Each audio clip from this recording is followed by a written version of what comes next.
Item ಯಾವುದೇ ಇರಲಿ try ಮಾಡಿ ಆಚಿ ಚಿಕನ್ ಮಸಾಲಾ. ನಾನು ನಾಗಮೋಹನ್ ದಾಸ್ ಆಯೋಗದ ವರದಿಯನ್ನು ನಾನು ವೈಜ್ಞಾನಿಕ ಅಂತ ನಾನು ಈ ಸಂದರ್ಭದಲ್ಲಿ ಹೇಳಕ್ಕೆ ಇಚ್ಛೆ ಪಡ್ತೀನಿ. ಯಾಕಂದರೆ 95% ಅಷ್ಟು ಆಯೋಗ ಮಾಡಿದೆ. ಸುಪ್ರೀಂ ಕೋರ್ಟ್ ಆದೇಶದ ಪ್ರಕಾರ 95% ಸಮೀಕ್ಷೆ ಮಾಡಿದರೆ ಸಾಕು ಅಂತ ಹೇಳಿದೆ. ಅದು ಅವ್ರು ಮಾಡಿದ್ದಾರೆ. ಒಂದು ಎರಡನೇದು, ನಮ್ಮ ಈ ಏನು 5 4.25 ಏನು ಕೊಟ್ಟಿದೆ, ಇದೆಲ್ಲ 5ರ ಸಮೀಪ, ಅದು ಈಕ್ವಲ್ಲೇ ಆ್ಯಕ್ಚುಲಾಗಿ 5ರ ಸಮೀಪ ಅದು. ಆಮೇಲೆ ಜೊತೆಗೆ ತಿಳಿದಿರಲಿ ನಮ್ಮ ಸಹೋದರರು ಲಮಾಣಿ ಕೊರ್ಮ ಈ ಸಮಾಜ ನನ್ನ ಸಹೋದರರು ಅವ್ರು ತಿಳಿದಿರಲಿ, ನಿಮಗೆ ಗೊತ್ತಿರಲಿ, ಒಲೆಮಾದಿಗರ ಜಗಳದಲ್ಲಿ 3ನೇ ಗುಂಪಿಗೆ ಲಾಭ ಆಗಿದೆ. ಇದರಲ್ಲಿ ಹೃದಯ ತೆರೆದು ನೋಡಿ, ಒಲೆಮಾದಿಗರ ಜಗಳದಲ್ಲಿ ಲಾಭ ಆಗಿದೆ.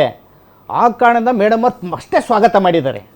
ಆ ಕಾರಣದಿಂದ ಅನ್ಯಾಯಕ್ಕೊಳಗ ಸಮಾಜದ ಕಡೆ ನೀವು ಕಣ್ಣು ಬಿಡಿ, ಹೃದಯ ವಿಶಾಲ ಆಗಲಿ ಅಂತ ನಾನು ಕೊನೆಯದಾಗಿ ಹೇಳಕ್ಕೆ ಇಚ್ಛೆಪಡ್ತೀನಿ. ಬಾಬಾ ಸಾಹೇಬ್ ಅಂಬೇಡ್ಕರ್ ಅವರ ಜಯಂತಿ ಮಾಡಿ ಅವ್ರ ಫೋಟೋಗಳನ್ನು ಹಾಕೊಳ್ಳಿ ನಿಮ್ಮ ಮನೆಗಳಿಗೆ. Done sir. ಮತ್ತೆ ವಾಪಸ್ ಅದೇ ಟಾಪಿಕ್ಗೆ ಹೋಗಿ ಜಲ್ಜಾ ಮೇಡಮ್, ರಾಜಗೋಪಾಲ್ ಸರ್, ಜಲ್ಜಾ ಮೇಡಮ್ ಅವ್ರದ್ದು ತಗೊಂಡು ನಿಮ್ಮ ಹತ್ರ ಬಂದ್ಬಿಟ್ಟು ನಿಮ್ಗೆ ಟೈಮ್ ಕೊಡ್ತೀನಿ. ಈಗ ಏನಂದ್ರೆ, ಒಂದು ನಮ್ಮ ರಾಜ್ಯದ ಜನತೆಗೆ ಒಂದು ಸ್ಪಷ್ಟತೆ ಕೊಡಬೇಕಾಗಿದೆ.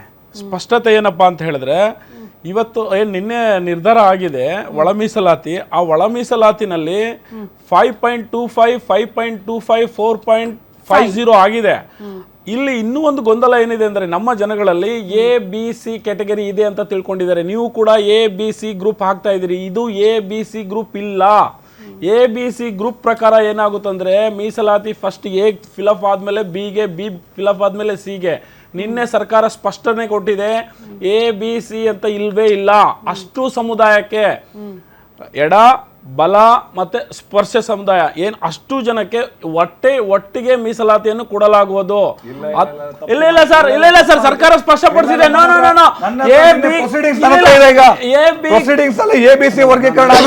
ABC ಇಲ್ಲ ಸರ್, ABC ಯಾವುದೇ ಕಾರಣಕ್ಕೂ ಇಲ್ಲ. ABC ಇದ್ರೆ ನಾವು ಮತ್ತೆ ತಿರ್ಗಾ ಹೋರಾಟ ಮಾಡಬೇಕಾಗುತ್ತೆ. ABC ಯಾವುದೇ ಕಾರಣಕ್ಕೂ ABC ಇಲ್ಲ. ಇಲ್ಲಿ ಎಲ್ಲಾ ಸಮುದಾಯಗಳಿಗೆ ಸ್ಪಷ್ಟತೆ ಇದೆ. ಇನ್ನೊಂದು ನೆಕ್ಸ್ಟ್ ಏನಪ್ಪಾ ಅಂದ್ರೆ, ಇಡೀ ಸರ್ಕಾರ, ಇಡೀ ಕರ್ನಾಟಕದ ಜನತೆ ಇದನ್ನು ಸ್ವಾಗತ ಮಾಡಬೇಕು. ಯಾಕೆ ಅಂತ ಹೇಳಿದ್ರೆ, 56,432 ಪೋಸ್ಟ್ಗಳು ಇದು ಎಲ್ಲ ಸಮುದಾಯಕ್ಕೂ ಸಂಬಂಧಪಟ್ಟಿದ್ದು. ಕೇವಲ SCಗಳಿಗೆ ಸಂಬಂಧಪಟ್ಟಿದ್ದಲ್ಲ, STಗಳಿಗೆ ಸಂಬಂಧಪಟ್ಟಿದ್ದಲ್ಲ, OBC ಸಂಬಂಧಪಟ್ಟಿದ್ದಲ್ಲ. ಈ ಎಲ್ಲ ಈ ಒಂದು ವಿಚಾರವಾಗಿ ಎಲ್ಲ ಸಮುದಾಯಗಳನ್ನು ತಡೆ ಹಿಡಿಯಲಾಗಿದೆ. ಈ 56,000 ಪೋಸ್ಟ್ಗಳು, ಇದು ಒಂದು ಕ್ಲಿಯರಿಟಿ ಆಗಿರೋದ್ರಿಂದ ಸರ್ಕಾರ ಅಧಿಸೂಚನೆ ಇವತ್ತು ಹೊರಡಿಸುತ್ತೆ. ಆಮೇಲೆ ಎಲ್ಲರೂ ನಿರಾಳ ಆಗ್ಬೋದು, ಎಲ್ಲರಿಗೂ ಜಾಬ್ ಸಿಗುವಂತ ಇದೆ. ಅದರಿಂದ ನಾವುಗಳು ಸ್ವಾಗತ ಮಾಡಬೇಕು. ಮತ್ತೆ ABC ಯಾವುದೇ ಕಾರಣಕ್ಕೂ ಸರ್ಕಾರ ಇಲ್ಲ. ನಮ್ಮ ಲೋಹಿತ್ ಅವರು ಕನ್ಫ್ಯೂಷನ್ ಮಾಡ್ಕೊಂಡಿದ್ದಾರೆ. ಆ ತರ ಏನಾದ್ರೆ ಇದ್ರೆ ನಮ್ಮ ಹೋರಾಟ ಮತ್ತೆ ಕಾರಣಕ್ಕೆ ಎರಡೇ ವರ್ಗ ಮಾಡಿದ್ರು ಅಂತ ನಾನು ಅನ್ಕೊಳ್ತೀನಿ. ಕೃಷ್ಣ ನಾಯಕ್ ಸರ್, ಲೋಹಿತ್ ಸರ್, ನಾನು ಕ್ಲಾರಿಫೈ ಮಾಡ್ತೀನಿ. ಒಂದು ರಾಜಗೋಪಾಲ್ ಅವ್ರು ಹೇಳ್ದಂಗೆ ABC ಅಂತ ಇಲ್ಲ, ಓಕೆ. ಆದ್ರೆ ಅದು ಯಾವುದಕ್ಕೆ ಕೇವಲ 1-2 ಪೋಸ್ಟ್ ಇದ್ರೆ ಮಾತ್ರ ABC ಇಲ್ಲ.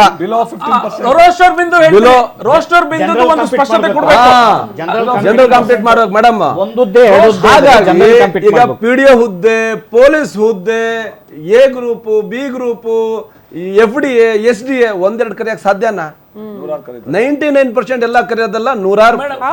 ಹಾಗಾಗಿ 100 ಹುದ್ದೆಗಳು ಕರೆದಾಗ ABC ಇದೆ ಮೇಡಮ್. ಇಲ್ಲ ಮೇಡಮ್, ರೋಸ್ಟರ್ ಬಿಂದುದು ಒಂದು ಇನ್ನೊಂದು ಸಮಸ್ಯೆ ಇದೆ. ರೋಸ್ಟರ್ ಬಿಂದು ಕ್ಲಿಯರಿಟಿ ಜನಗಳಿಗೆ ಅರ್ಥ ಆಗ್ತಾ ಇಲ್ಲ. 0.25 0.50 ಇದನ್ನ ಹೆಂಗ್ ಫಿಲ್ ಅಪ್ ಮಾಡ್ತೀರಿ?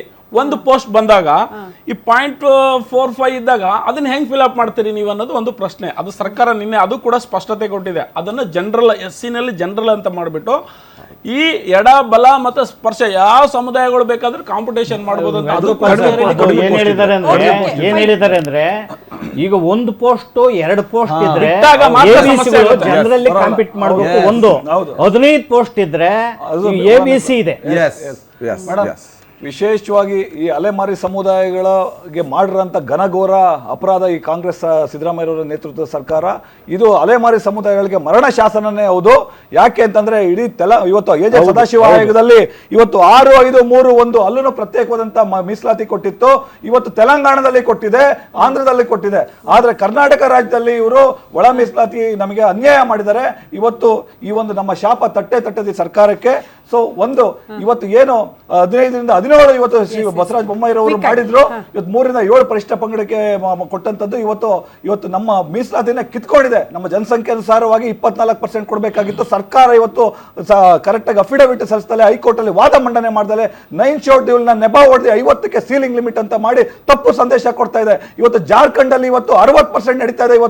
ಇವತ್ತು ತಮಿಳುನಾಡಲ್ಲಿ 69% ಇದೆ. ಆ ಸರ್ಕಾರಕ್ಕೆ ಬದ್ಧತೆ ಇರಬೇಕು. ಇವತ್ತು ಈ ಒಂದು ಶೋಷಿತ ದಮನಿತ ಸಮುದಾಯಗಳಿಗೆ ನ್ಯಾಯ ಕೊಡಿಸಬೇಕು. ಬಾಬಾ ಸಾಹೇಬ್ರ ಪರಿಕಲ್ಪನೆ, ಅವರ ಒಂದು ಚಿಂತನೆನ ಇವತ್ತು ಏನಾದ್ರೂ ಇವತ್ತು ಮೊಟಕುಗೊಳಿಸ್ತಾ ಇದ್ದಾರೆ, ಇವತ್ತು ತುಳಿತಾ ಇದ್ದಾರೆ ಅಂದ್ರೆ ಇವತ್ತು ಕಾಂಗ್ರೆಸ್ ನೇತೃತ್ವದ ಸಿದ್ದರಾಮಯ್ಯ ಅವರ ಸರ್ಕಾರ. ಓಕೆ ಸರ್, ವಾಪಸ್ ಜಲ್ಜಾ ಮೇಡಮ್ ಕ್ವಿಕ್ ಆಗಿ ಒಂದು ರಿಯಾಕ್ಷನ್ ಕೊಡಿ ಮ್ಯಾಮ್. ನೀವು ದಯಮಾಡಿ ನಿಮ್ಮೆಲ್ರಿಗೂ ಒಂದೇನಂತಂದರೆ, ಅಂಬೇಡ್ಕರ್ಜಿ ಅವರು ಹೇಳಿದ್ದೇನೆಂದರೆ ಎಲ್ಲರೂ ಒಂದಾಗಿ ಬಾಳಿ ಬದುಕಿ, ಅವರ ಆಶೀರ್ವಾದದಡಿಯಲ್ಲಿ ನಾವು ಬಾಡ್ತಾ ಇದ್ದೀವಿ.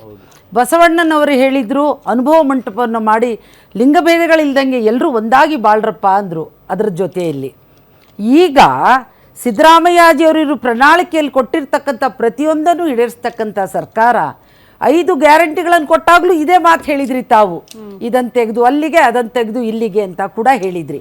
ನಾನು ಈಗೇನು ಹೇಳೋದು ಅಂದರೆ, ಕೇವಲ ಜರಿತಕ್ಕಂಥದ್ದು ಅಥವಾ ಅದು ತಪ್ಪು ಅಂತಕ್ಕಂಥದ್ದನ್ನು ಹೇಳೋದಕ್ಕಿಂತ ಹೆಚ್ಚಾಗಿ 35 ವರ್ಷದಿಂದ ಆಗಿರದೇ ಇರ್ತಕ್ಕಂಥ ಈ ವಿಚಾರ ನಿಮ್ಮ ಸರ್ಕಾರಗಳು ಕೂಡ ಇತ್ತು. ಏನು ಮಾಡಿದ್ರಿ?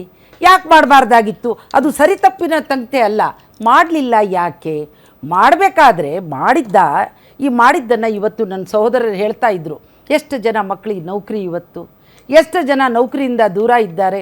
ಅವ್ರಿಗೆ ನೌಕರಿಗಳನ್ನು ಕೊಡಬೇಕಾದ್ರೆ ನಾವೇನು ಮಾಡಬೇಕು? ಇದು ಆದಮೇಲೆ ಅದರಿಂದ ಆಗ್ತಕ್ಕಂಥ ಅನುಕೂಲತೆಗಳೇನು ಅನ್ನೋದನ್ನು ಕೂಡ ತಾವು ಗಣನೆ ತಗೋಬೇಕು. ಯಾಕೆಂದರೆ ಅದು ಮರಣ ಶಾಸನ ಅನ್ನೋದು ಒಂದೇ ಅಲ್ಲ. ಹಾಗಾಗಿ ಹೇಳ್ತಕ್ಕಂಥದ್ದೇನೆಂದರೆ, 5 ಗ್ಯಾರಂಟಿಗಳನ್ನು ಕೊಟ್ಟು ಜನರನ್ನು ಸಾಕ್ತಾ ಇರ್ತಕ್ಕಂಥ ಸರ್ಕಾರ, ಪ್ರತಿಯೊಂದು ಹಂತದಲ್ಲೂ ಕೂಡ ತಂದೆ ತಾಯಿ ರೀತಿಯಲ್ಲಿ ಕಾಪಾಡ್ತಕ್ಕಂಥ ಸರ್ಕಾರ ಕಾಂಗ್ರೆಸ್ ಸರ್ಕಾರಕ್ಕೆ ನಿಜವಾಗ್ಲೂ ಕೂಡ ನಾವು ವಿನಮ್ರತೆಯಿಂದ ನಾವೆಲ್ಲರೂ ಕೂಡ ನಾವು ನಮನವನ್ನು ಸಲ್ಲಿಸಬೇಕು. ಯಾಕೆ ಅಂದರೆ ಕಾಂಗ್ರೆಸ್ನೋಳಲ್ಲ, ಇರಿ ಸರ್, ಒಂದು ಅಂಬೇಡ್ಕರ್ಜಿಯವರು ಏನಂದ್ರು, ಎಲ್ಲರೂ ಹೋಗಿ ನೋಡಬೇಕಾದ್ರೆ ಇಲ್ಲಪ್ಪ ನನ್ನ ಜನ ಮಲಗಿದ್ದಾರೆ ನಾನು ಎದ್ದಿದ್ದೀನಿ ಅಂತಂದ್ರು.